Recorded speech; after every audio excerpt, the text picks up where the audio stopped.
Alright, so welcome everyone to the Study Smarter workshop with me. I'm going to make this very quick just to get it out for you guys. And there is a second half to this video. It looks very long, but this video is actually very short. The first half is just going to go over study strategies, while the other half will go over things like time management, emotion, very philosophical things. So if you enjoy the first part / find it useful, then you can stay around and listen to what I got to say for the second half. So, study smarter and less. The goal of studying is not just this magical thing where we sit down at a desk and do this thing called studying and then we get up and go sleep or have dinner. We want to be active with maximizing grades, maximizing and minimizing time. So we use strategies to help us attain this. The first thing and the most important thing about learning is to group concepts. Anything you learn in this life is always interrelated, interconnected. There's never a single fact that just exists in isolation and you just know this and you never really connected it to anything else. Our knowledge works like a spider web where every single fact and every single concept that we know relates somehow in some way to something else. A good way to approach studying is to identify your baskets of knowledge. For example, let's look at biology. So this is a concept map that I made, and hopefully you will learn to make one day too. It's not perfect, but it encapsulates the idea of what's going on. So in this, there's a lot going on in what it looks like, but to me it makes perfect sense because there's a logical flow of ideas and different baskets of knowledge that I've grouped together that relate to each other. And all these little facts, like over here you can see facts, it's connected to something, so it's harder for me to forget. Imagine these baskets that they're different topics. And so if you were talking about biology, you have your photosynthesis. Well, let's just talk about cellular respiration. So cellular respiration is how cells get energy. So that's pretty simple. And then there's different ways cells can get energy, right? There's something called the mitochondria. There's something called ATP. There's something called electron transport cascade. It's all these different concepts and all these different things. But there are baskets to the idea of cellular respirations. And if you can identify what your baskets is, maybe one basket is glycolysis. You can focus on filling your basket with an interconnected web of things that make up glycolysis. So imagine in your basket there's a hole. And this hole is your forgetting hole. And things you put in your basket, when you're studying, they just fall out over time because that's the nature of these things. You just forget. But if you string all these facts together, they will stay in your basket and they will have a harder time falling out because all the facts relate to each other and it's a big chunk of knowledge in your head, in your basket. And you can take all your baskets with you to your exam so you can look at them while you're taking the exam. So when I use to make my notes is Infinite Canvas, and there's this app called Concepts. It's really good. You can get it for free on your iPad.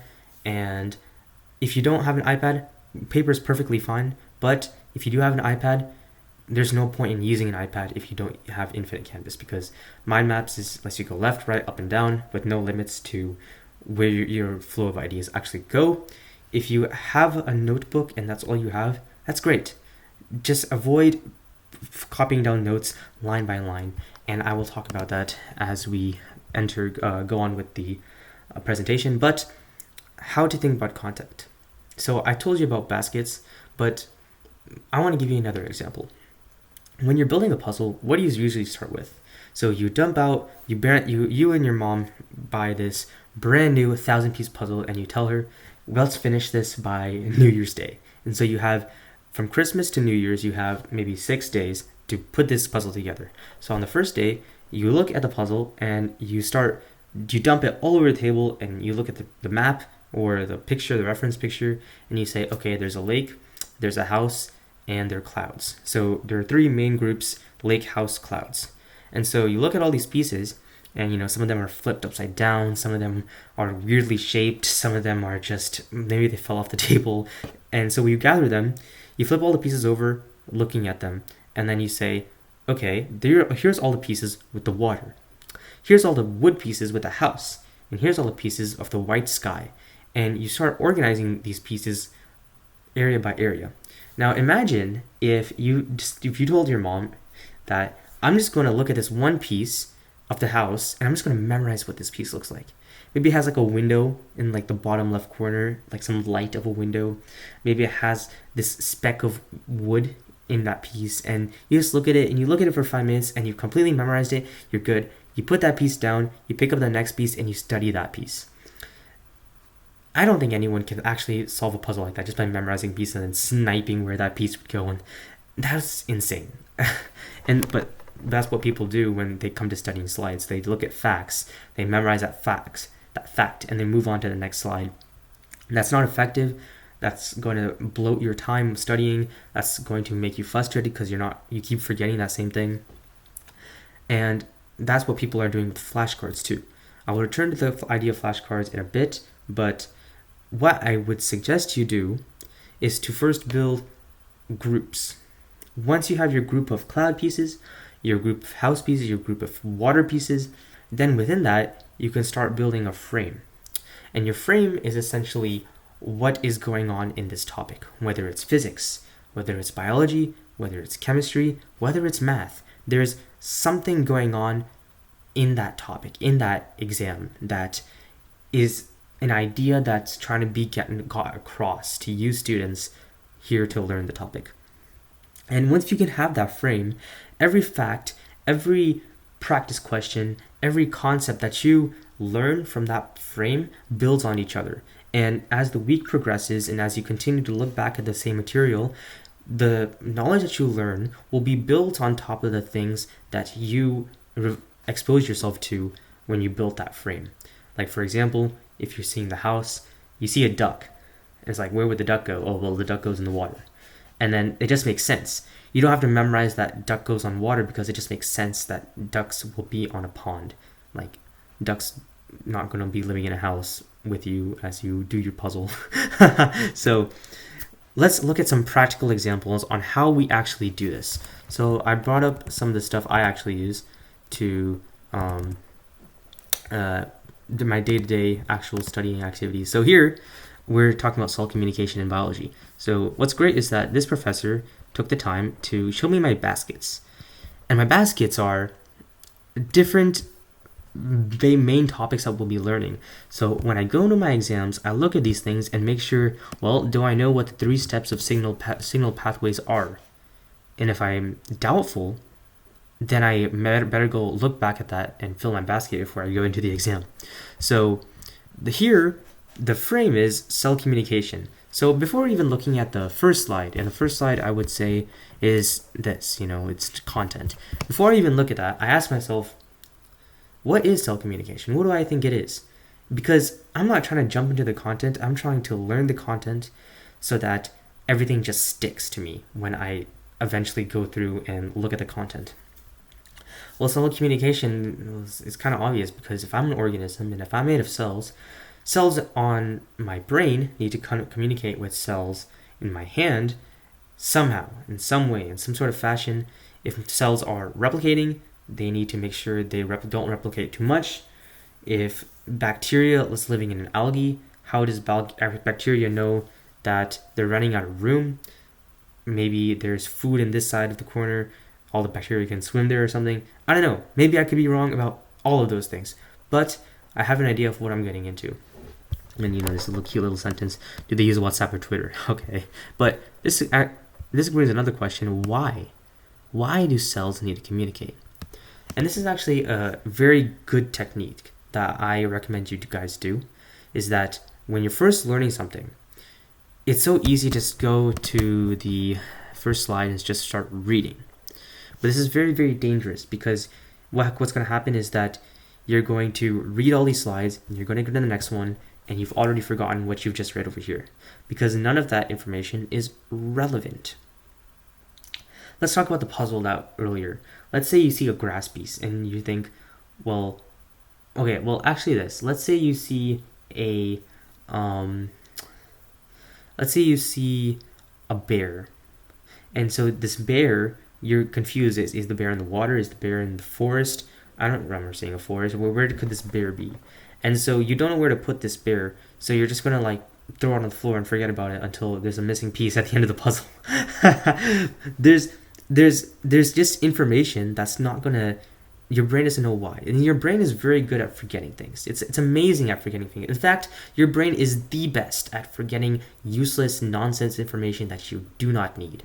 For example, you drove to school one day and the stoplight, you saw the person's license plate in front of you when you stopped at that red light, but do you remember it? No, because you don't need to, unless you have a photographic memory, which I don't have. So I'm not going to be able to memorize all this just by reading it once. I'm coming in with a question. My question is, why do cells need to communicate? So organisms respond to their environment. That's cute, but I'm curious about one thing. Oh my gosh, it's right here. Guys, it's not scripted, I promise. So let's see. Wait, why do cells communicate? Let's read the first thing. Despite protective membranes that separate cell from its environment, cells need the ability to detect and respond to environmental changes. Okay, so what this is telling me is that cells that exist, they vibe. They need to be able to respond to things that happen outside of them. Maybe it's too cold, maybe it's too hot. And then like that, I can read all of this and always ask myself, why am I reading? What am I reading? And it provides a frame, it provides a group, it provides a basket for that fact to fall into, so it doesn't just come out the other end of your brain and you just don't just like poop it out and then leave it there on your desk when you should have taken it with you to the exam. So with biology, there's a lot of slides and there's a lot of details. Like, look at this. There's so many pathways to this. And how would I go about memorizing all this? Well, first of all, pause. This idea of transduction is going to be part of a larger group.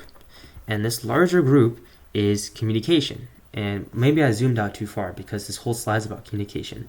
But there's this thing that's going into the cell that causes the cell to do something.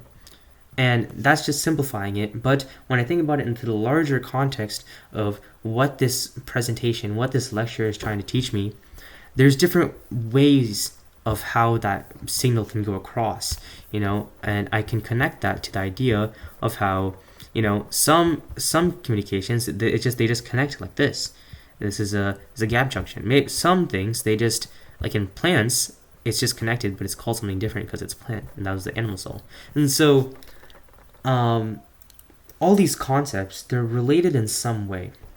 And if you're able to bring it back to the big picture, and you're able to group information, you don't have to remember everything on the first time, because you're going to go back maybe 5 days later or 3 days later and look at these slides a bit one more time, just for 20 minutes, and see, oh, when I first read this fact, I was very confused, but that's okay because I kept going and I kept just trying to build my foundation. But now that I look at it, now that I've seen what slide, I don't know, the end of this, I've seen what slide 75 looks like, and I know kind of how this G protein kind of looks like. I can compare and contrast the differences between this and the other thing I learned about 50 slides ago, and that small, minute detail just makes sense to me. You can imagine if you're making a cake, and this cake, well, what's in a cake? Well, you might say there's eggs, there's flour, there's sugar. Did you need to memorize that? Well, no, it's just common sense, right? So when you are going through these slides, the hope and the pleading here is that the details just become common sense because they all fit together in a very beautiful, orchestrated way. Science is beautiful, and science makes sense. So you should be happy because science is so cool. Speaking of science, let's go to Gen Chem, a much less cool subject. So here, Gen Chem is very difficult and annoying because it's concepts, it's applied math, it's annoying. So you start with chapter 17, acids and bases. For those of you in Gen Chem 1, this is Gen Chem 2, which you will learn about next semester. And so you start off with a slide and you're hit with a wall of information, like, whoa. But there are tricks that you can use to break down what exactly you're looking at, so you can extract what you need and take your time and dip, so maybe you can just sleep an hour earlier or something. So let's just see what's going on. So first slide, acids and bases. So just like with bio, you're asking yourself, what do I know about acids and bases? Maybe you don't know anything, and that's okay, because the slide will tell you right here. And also, you have the Google search bar, which is amazing. So acid is a proton donor. So what does a proton donor mean? You ask yourself, well, I think that if something's an acid, it has protons, and it just gives it away. And then that base takes that proton. Wow, amazing. But you can't really see how that works unless you have an example of it, which luckily this professor did right here. But this is where practice problems come in, because you can understand a concept very well in theory. Maybe you even memorize that. But if you can't apply it in a problem, what's the point of actually learning that? So I'm here at this image right here, and there's something going on, but it's just so overwhelming for me, I just can't even take it. So I'm just going to break down. This says acid, and I know acid is a proton donor. So this is going to give some, this is going to lose something. And I think it's going to lose a hydrogen, because I know that hydrogens, you know, they're just protons. So hydrogen is protons, so I think the Cl is just going to give this proton away. So after this reaction, I see the chlorine lost something. It lost that proton. But then what does the base do? The base accepts it. So this base right here, it took that hydrogen and it got it here. So instead of trying to memorize CHCl plus H2OL reacts to H3O+, I'm seeing the pattern here, and I'm trying to understand what the point of this is telling me. Now I look at here, this base, I can assume that since it accepts stuff, it'll become one more hydrogen, and yeah, that's the case. So if you can simplify that in your notes and say base H plus some sort of acid or base, and H2O is actually really interesting, because if you think about it, it can give a hydrogen and it can take a hydrogen. Wow, that's amazing. So you learned how some molecules can be an acid and a base, which is really cool and might be a test question that could come in handy if you understand that water could be a base and an acid. So just from this first slide, you can learn so much. So I'm going to go to a random slide that I didn't look over before, and I see the pH scale. They're teaching me something about the pH scale. Now, I wouldn't recommend you just skip slides like this, because slides usually put together by a professor who's trying to teach you something logical in a certain order. But I'm just doing it so I can show you how learning is kind of working here. So they're showing me this, and a lot of people's first instinct is to slap that onto an Anki card, memorize that bad boy, shove that into your head, which can work when you're cramming or if you're in an emergency. But assuming that you have at least 2 days to look at this, you should be, this is a much better way to be spending your time, is to understand the layers of what's going on here. Which, that's just common sense, you know, understanding why things are there for that reason. But even for the mundane things, it's so much better to understand this stuff now, because if you do understand this stuff now, you will free yourself of learning debt. And I don't mean that like $2,000 that people spend on med school. It's learning debt is relearning stuff you should have learned 6 years ago. And when you learn it properly the first time, my God, will you be that much more thankful for it when you have to go and sit for the MCAT exam. So what's going on here? Well, there's some pH and there's pH. Wow. So I'm pretty sure pH is pretty much how acidic something is, you know, how much the proportion of hydrogens there are in a concentration. So I'm looking at this and I see this number, when it's less than 7, it's acidic. So I can look at this and say, okay, great, but you can also forget it. And there's another slide here, which I just remembered. Oh yeah, so you can look at this and say, oh, okay, so when I see this number is smaller than to the power of -6 or -7, then it's all acidic here. And when you go back to look at these numbers again, you know, doing practice problems, it just makes sense. And Gen Chem is really annoying and very tedious, but so yeah, let me just walk through this. So this practice problems are a very good way to review what you don't know. You should never just be happy with getting your answer right, because you might have been lucky, especially if it's multiple choice. And you have to look through all these steps and ask yourself, really, do I understand the concept of what they're trying to teach me here? Because to be humbly honest, the practice questions they put on slides are easy on purpose, because they're not trying to challenge you, they're trying to teach you. So if you at least understand the steps of everything that's going on here, and I know this sounds very obvious, but I didn't do this when I was a freshman, so hopefully you guys will do it now. So I'm looking at this question right here, and this is a number, this is a number, this is the process, and when you just do the math, it makes sense. But in terms of learning how to learn, each process right here is a certain understanding of something in chemistry. So make sure you go through that process very in depth. You should be very particular about how you've gotten to that answer, and obviously trying to do answers without looking at the answer key. And so for applied knowledge, it can be very tricky because things like physics, they give you a couple equations and then there's a million different ways you can apply them, and it's so difficult because it stretches your mind like putty. And so how would you approach questions where it's just so hard because you have concepts like conservation of energy, but there's just so many different ways to apply it? When you need help, that's a sign that you need help. And so study groups, no more than 1 or 2 people, because that's where like the most productivity happens. Trust me. It's my second year of college. There's been lots of opportunities for large study groups. If it's not an SI session, it has not been fruitful. Another thing, office hours, obviously, but honestly, speaking with professors, personally, for me, it's a thing that I'm supposed to say, go to office hours, but it's never really helped me that much. It's more just fun to talk with your professor. Sometimes you just need to see the process. And this is where this one thing comes in called Homeworkify.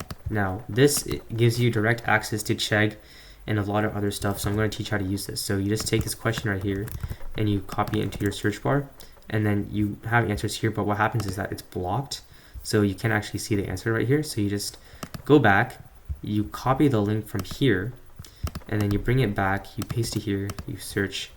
And so obviously this is not good to actually just use as a cheap way to get your homework done. Okay, I'm sure a lot of you are going to be pre-meds, you guys are going to be physicians, and what kind of cheap doctor do you want to be for your patient if this is how you've gotten through college, through med school? But the reason I'm showing you this is because this is your holy grail for not being stuck on problems for 5 hours. And I'm not saying it's bad to suffer. You guys should suffer to actually learn what's going on, but it comes to a point where you just need help, and seeing the process like this will let you learn. Okay, so it is very, very tempting to just take that answer and slap it on and just get the homework done with, but we are better than that. We are going to become physicians, and that's a identity and a characteristic that you need to accept and take on. So obviously, if you're CS, if you're something else, like there's another identity and sense of source of pride that you need to bring yourself up to, because cheating, what's the point, bro? I know college is a mad institution where it's just full of systems, but you have to take your dignity up to the next level. And this tool is good because it's going to teach you and guide you, but you should never abuse something like this. Anyway, that's enough of that. When you have process shown to you like this, like everyone knows the second law of Newton's things, everyone knows kinematic equations, but when you actually go through the problem and attempt the problem yourself, having tried all these things, and you see the process going on, you're making that mental connection. You're actually learning from that experience, so that the next time you go and see a problem that you've never seen before, your mind has been stretched into a certain way that you might not just be able to see patterns, but you might be able to apply the concepts to a greater degree that will make you more of a physicist, that will make you have a better understanding. And really, tests, it's all about how hard you have stretched your mind, how much you have put yourself in difficult situations so that you are able to overcome novel challenges that are inevitably going to show up on your exams. So this has been a small practical example. Honestly, it's been very quick, it's been very small, but hopefully I'll make more videos in the future. So we are now going to talk about reading textbooks, and this is a very integral part of college because there's always going to be some like additional reading you need to do, and you just need to learn from that, especially reading from slides. And we talk about slides, but let's say you're reading an article, okay? And like I said before you even pick up the book, you need to ask yourself why you're reading, because you could read pages upon pages of stuff, but never remember any of that because you don't have a basket to put that information in, okay? Let's say you were trying to fix some troubleshooting error on your PC. So you go and type into Google, how do I fix this thing? And it'll tell you step by step how to do that. When you have a problem you're trying to solve, it makes that learning so much more sharper. You're going to experience that learning more in depth rather than just going through the motions because you have to just shove that information in your head. So always ask why you're reading. And this is a good question to ask frequently and often, because as soon as you answer a question, it's so easy to just get back into that passive reading once again. But every time you enter a new stage, a new paragraph, a new idea, you should ask yourself, what question should I be trying to figure out as I'm reading this? If it's history, you should be, what sort of things are going on to cause people to behave this way? That's, you just ask more in-depth questions. So I pulled up an example from here. It's just a random article I did. I am interested in Alzheimer's, so never read this article before, but let's try to understand the abstract. So before I do anything, I'm just going to take 10 seconds and look at some main words here. Alzheimer's, neurodegenerative, treatment, drug, effective, therapeutic, nanoformulations, penetration, bioavailability. So from what I've just looked at that, I know it's going to talk about Alzheimer's disease. It's going to talk about some sort of drug that is going to be some sort of treatment for Alzheimer's. So I just got an idea, very, very basic, that they're going to be talking about treating Alzheimer's. So as I'm reading this paragraph, I'm going to be thinking about, all right, what are they trying to say about treatments, and maybe do they have an idea for the better treatment? And let's just see. So Alzheimer's disease. So they just defined Alzheimer's disease.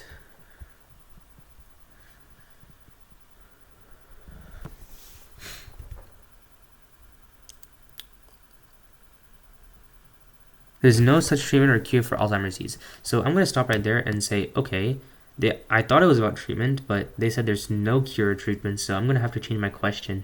My question is now, what are they doing about it? Oh, well, it's only for relief.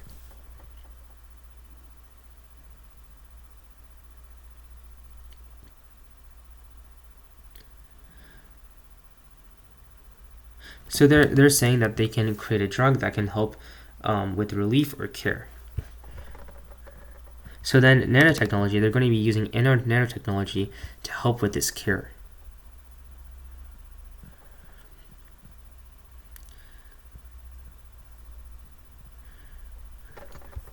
This review, we're going to focus on the causes of AD and their treatment by different approaches. So I've understood the abstract of this, and abstract is obviously what the entire article is about, but that this process that I've used to read this paragraph in, 2 minutes, you can apply that process to your entire textbook, your 25 pages of reading, because you're always going to be asking yourself, why am I reading what I'm reading? I do not recommend speed reading, because what's the point? It doesn't save you that much time, honestly. You think it saves you time, it doesn't. So just read regularly and make sure you're actually asking yourself why you're reading it. If it's a literature book, just enjoy it, and then just enjoy it. Then you must be able to absorb that information. If you keep rereading a paragraph because that sentence is so complicated, just keep rereading and rereading it, just skip it. And then when you come back to it, a little bit later on, you're just going to make so much more sense. That's why one of the reasons why when a test taking strategy is that when you skip a question on an exam but you come back to it before you turn it in, sometimes it just clicks for you. is because your mind is so busy connecting all of these other ideas, and when you're reading a book and you have all these ideas and puzzle pieces to work with, the other ideas can just fit into the puzzle very nicely, compared to as before, where you didn't even have a frame to put anything in, so you didn't know where to put it and you didn't know how to think about it, and thus you just forgot it, kept rereading it, felt frustrated. Just skip all that, bro. Just skip the paragraph. So writing essays, this is kind of an annoying one. Hopefully you never have to write that many essays in college, but writing as a skill is always going to be there. Research, it's just very important in this skill. So when you write an essay, make an argument early on and keep supporting this argument, because we don't want creative writing assignments where we're just writing something and it's just submitted to the professor. You are here to make a claim. You are spending your time in this essay defending that claim, and you present it to the teacher. When you are making an argument, it's always nice to acknowledge the prof's argument, like hats off to him for what he thinks. But I would, from going from a B to an A, is taking an opinion and spinning your own opinion on it, because you are extending what has been talked on in the class and presenting the professor with a new thought that could be exciting and interesting. And you have to kind of realize this professor is going to be reading 50 papers back to back with all the other boring and mundane people who just spit back at him exactly what he said in class. You want to be able to entertain the professor, and that's what's going to get your A. Finally, when you're writing a conclusion, never write a goddamn summary. That's stupid. You're in college. You should ask a question and extend the discussion further beyond the paper, so that when the professor goes home and just in the lulls of the day, when he's just on his own, just in his mind, he remembers that question and is thought-provoked. Because that's what I hope writing does, is that good writing makes you think and appreciate life a little bit more because of that. So when you deal with failure, it's most important to separate yourself from that bad grade, because pride can really make us say, well, because of this F, we're not good enough, we're not manly enough, we're not smart enough. No. Just, we have to approach everything with a sense of humility and just be like, this is what I did, and this is the results I've gotten. It's okay.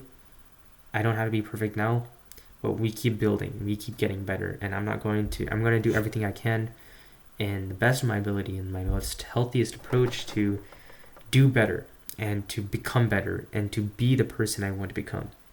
Because when you take that F grade with resentment, it just doesn't make anything better. It's not going to. It's like breaking up with a girl on bad terms. It's just that looking for that next relationship is just going to be toxic mundling of trying to fix your insecurities from the other relationship failing. It's just no. We want to treat ourselves with love, just as we would treat anyone else with love. So it makes learning better.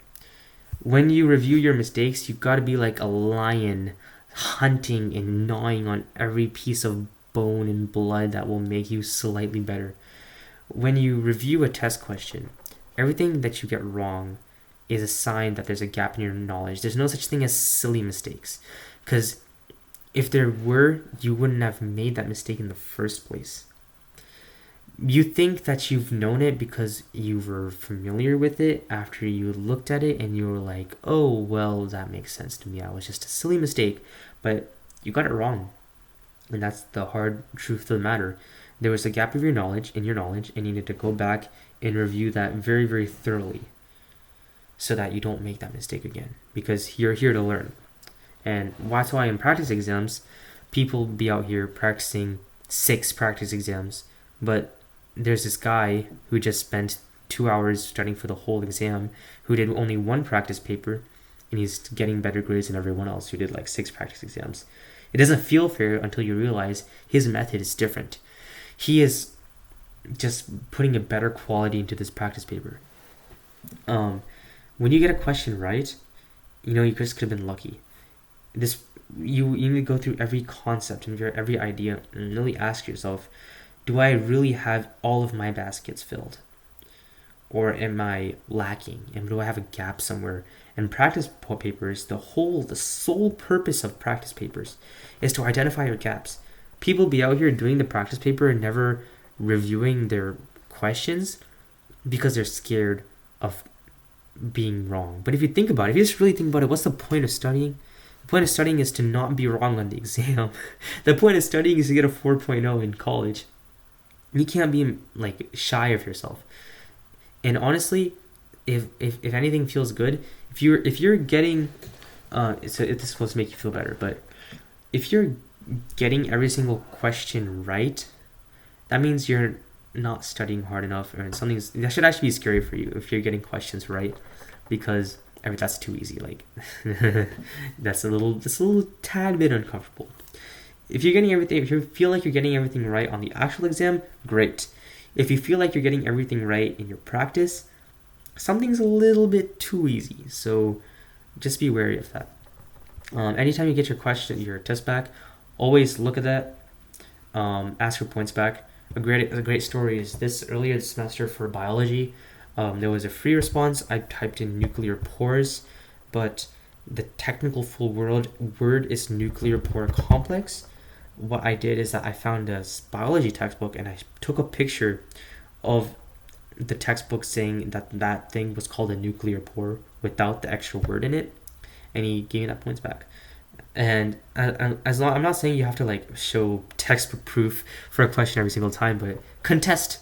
There's nothing wrong with contesting a question and asking them why the heck I got it wrong, because you could get points back, and that's worth every ounce of effort that you put into asking him in office hours or emails or whatever else.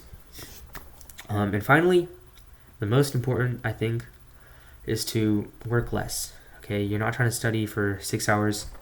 Maybe you have 1 hour in the morning, 2 hours in the afternoon, 4 hours in the evening.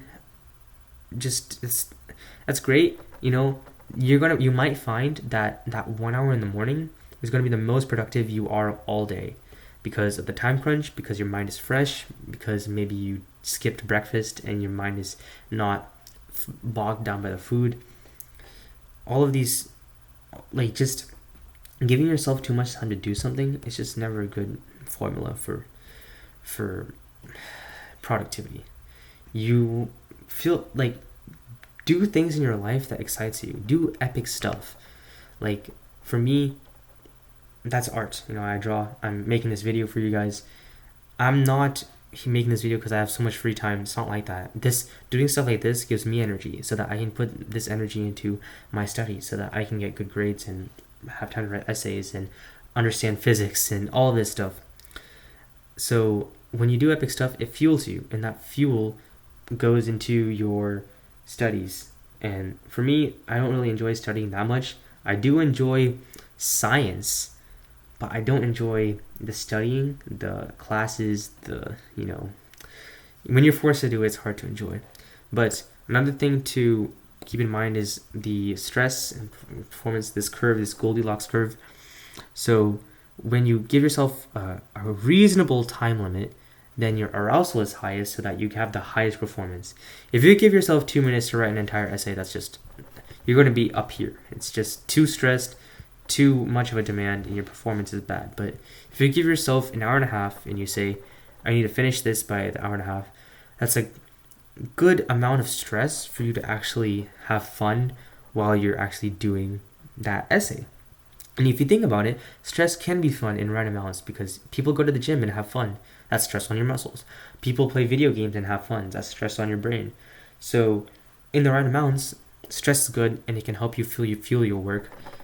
But, have a healthy approach to fueling your work. If you're fueled by the spite and hate of your mother every time you sit down at your desk, whoa. I mean, maybe you can do it once, but that's not sustainable, buddy. So with that is the first half of this video. I know this is very, very long, but I hope that is beneficial to you. Next part is going to be a lot more chill. So I'll see you there. Bye. All right. What's good, everybody? It's your boy, Samuel. Okay. What a weird intro. All right. So right now in this video on this channel, I'm going to be talking about how to get good grades. So grades, I think there's really two goals here. When you're studying, which everyone wants to do and wants to get better at, there's two real things that people really want here. When they study, like in the act of just like sitting at a desk and looking at books, you want grades and you want time. So you want your studying to get you higher grades and to give you less time. So I'm going to break up this video into two important big topics here: grades and time. Grades have to do with improving your methods, because you could spend all the time in the world, but if your grades are not getting better, that's clearly because of the way you're studying, which is the systems you have, the methods which you're studying, and we'll talk about that in this video. The second thing with time is that it's an efficiency sort of thing. Maybe you have a lot of chores at home, maybe you're in a lot of clubs, maybe you've been slacking on sleep just to catch up with everything. When we're studying, people want to spend as little time studying unless they somehow find life fulfillment from studying, which I'm sure very few of you do. I know for me, studying is like, if I'm studying something that I actually enjoy, then it's fulfilling, right? But most of this college stuff now. So let's start with time. All right. So time is a lot to do with prioritization. You prioritize the things you want to do with your day. When you wake up, where's the first thing that your mind is on? Is it on brushing your teeth? Maybe it's on checking your phone. Maybe it's you've immediately just thought of the test that you have today and already starting to think of how you're going to study for that. Your priorities, right? Now, our priorities can be very emotional, and emotions are important, but we don't want emotions to drive us. And I think the biggest important lesson that I've learned here is that emotions can really just ruin your day, both in like your happiness, which is really important because there's more to life than studying. You want to be happy, and it also affects your productivity, which definitely affects your time. Because imagine sitting down to do something and 5 hours later getting up and you still didn't finish that thing. It happens to me, and that's why I'm learning how to not let that happen, and thus I'm teaching you. And how do we prioritize? We start with emotions, keep that in check, and we say, why am I feeling bad? If you feel good, great. You're in a great place to start thinking logically. But if you're sad, if you're lonely, imagine a video game addict. So he has his essay due at midnight or whatever, and it's 7 p.m., but he decides to play his video game. It's really an emotional thing. True with any addiction, or like alcoholism. It's the root of it is emotion. Obviously, there's actual neuroscience where the pathways are more strengthened to give in to that addiction. But the reason it started is because the person's trying to fill a void that he believes that the addiction will fill. And I'm not saying that people who can't study have addictions, but if they're unable to be in a stable mood when they sit down, then the study session it's not set up for success. It's not even set up for like any meaningful sort of learning at all, because you need to be somewhat happy with yourself. You need to be proud of yourself to give yourself enough respect to study. So emotional state in check. If you need emotional help, you can text me. My Instagram is in the bio. Yeah. Okay, anyway. So after we're in a rational state of mind, we want to think about attention management. So one myth about productivity is that we have to manage our time. From 6 a.m. to 6:30, I will meditate. From 6:30 to 7, I will run to the gym. And from 7 to 8, I'll come back, take a shower. I will do all this. From 8 to 9, drive to school. From 9 to 10, well, maybe 9 to like 2, I have class. And then 2 to 4, that's when I'll finish these exact 5 things in that 2-hour period. And then okay, that's crazy.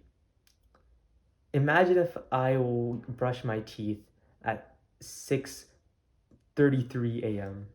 Then my whole day is ruined. No, those 3 minutes are gone. And it's also kind of like during that 2-hour study session, you only get 3 things done. It's the rest you have to like study longer to finish those 5 things, and then it cuts into other stuff. It's not what we're gonna be doing it. Okay, like our lives are fluid, organic. It's like gender. No, I'm kidding. I'm kidding. I'm kidding. I know. Sorry, sorry. But we can't schedule our time so strictly like that. It's not reasonable. Rather, I encourage you to try this to manage your attention. Say you have those 5 tasks. You sit down and you have like a good chunk of time where you decide, I'm gonna work. I'm just gonna work. And so you sit there, you're happy, you finish that first task, and then you said, nice. And then you pick up your phone, and then you might spend some time on Instagram or whatever. And then 20 minutes pass, and then you decide, you feel guilty or whatever, and you said, okay, I need to start my second task. So then you start your second task, and that it just goes on like that, right? If you think about it, those 20 minutes, it's like a dead space. It's a place where you could have just started your next task immediately. And so throughout the day, we can be looking for these dead spaces, and like most of it's due to phones and stuff. Some of it's because I don't know. There is one distinction, which is why I lost my words for a second there. If you are going on a walk and you want to be on that walk, maybe you are out with a friend, but you were planning to be with that friend. If you spend that time intentionally, then your mental batteries will be recharged, and it's good. You should be doing those kind of things, relaxing. And the way dead space is defined is when you unintentionally like just spend that time, and it's never going to be invested in like positive points and energy levels and like mental health or whatever. It's just dead space. It's literally dead. So we want to be aware of how we're spending our time. If you want to binge like all the seasons of anime you want to, like, great, like, but in fact I think like some animes like are kind of puggers, but you have to think, did I choose to actually watch this? Like, am I giving myself the mental breathing space to actually enjoy this, or is it like an addiction where I just can't stop binging it? Otherwise it just becomes a dead space, and then you feel worse afterwards too. I'm starting to notice after doing this for a while that I'm most happiest when I'm accomplishing my goals. And if studying is one of your goals, nothing else other than getting closer to accomplishing them is going to make you feel happier. So the next thing with prioritization is lists. So we have a big list that like if I have this list on my wall right here actually. This little thing I made this morning. It's like you have to realize that everything that you write down on a list, the things that you want to get done in the perfect world, like you have to come to a realization that sometimes you just can't do it all unless you sacrifice sleep, which is good from time to time when there are things that need to be done, but it's not sustainable, right? So you have to accept that if you want sleep and you want health, then you can't do it all. You should prioritize the thing that's the most important and that you in 24 hours will be most glad that you accomplished.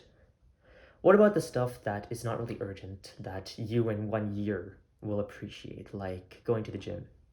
Let's say you want to get back into it, and you know that losing weight will take a long time, but if there's no immediate reward, how do I just start? It's just something you have to do because it's important. It may not be urgent, but the time's gonna pass anyway. And in 5 years' time, your friend will be working out, you will still be studying.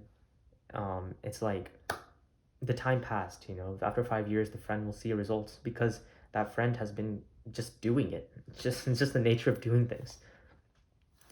One final thing that I want to say about time prioritization is to dream big. And this actually relates to the previous point I made with the friend in the gym. When you dream big, you have ambition, and people, I was talking to a professor the other day, and she told me, like, to my face, that she really respected young people who have big dreams and want to go chase it. And that's such a respectable trait because life is gonna come at you anyways, you know. Life is going to make you feel down bad anyways. So those dreams is what remains even if you're in your lowest states when you feel sad and like maybe not even just sad but like in a pit, you know. Those dreams and those things you want to do will make you get up and go do those things. And like I said earlier with the friend who goes to the gym, that gym friend who's gone for 5 years had a dream to accomplish their athletic goals. And whenever they didn't feel like going, maybe they have skipped maybe 2 3 weeks at a time, their goals remained and they just had no choice but to get up and do that thing. So when it comes to studying, it's really some people's goals is just to be, you know, the best academic student. Personally, I think I would die if my only occupation in life was to study. And I've noticed that, you know, some Saturdays, I have the whole day to just study. I wouldn't say nothing gets done, but if you can imagine an 8 hour study session, you can imagine all the things that gets done. It's not the same as the really um, sharp state I'm in when I only have a 2 hour study session and I'm really learning during that like 8 p.m. to 10 p.m. where it's my only time during the day to actually study. Because when you are doing other things that you love, spending time with people that you love, doing activities that's literally something else other than studying, I can't explain why, but you're energized by those other things, and that energy gets put into studying. It's like a, it's like a it's like a catabolic reaction. You're making energy from the other stuff you're doing, like hobbies or your other goals, your other dreams, and building it into something. You're putting the energy into studying where you feel happier, and so it will blossom into your studies. So that's time. It's got very philosophical, but it is because it is a mental health thing.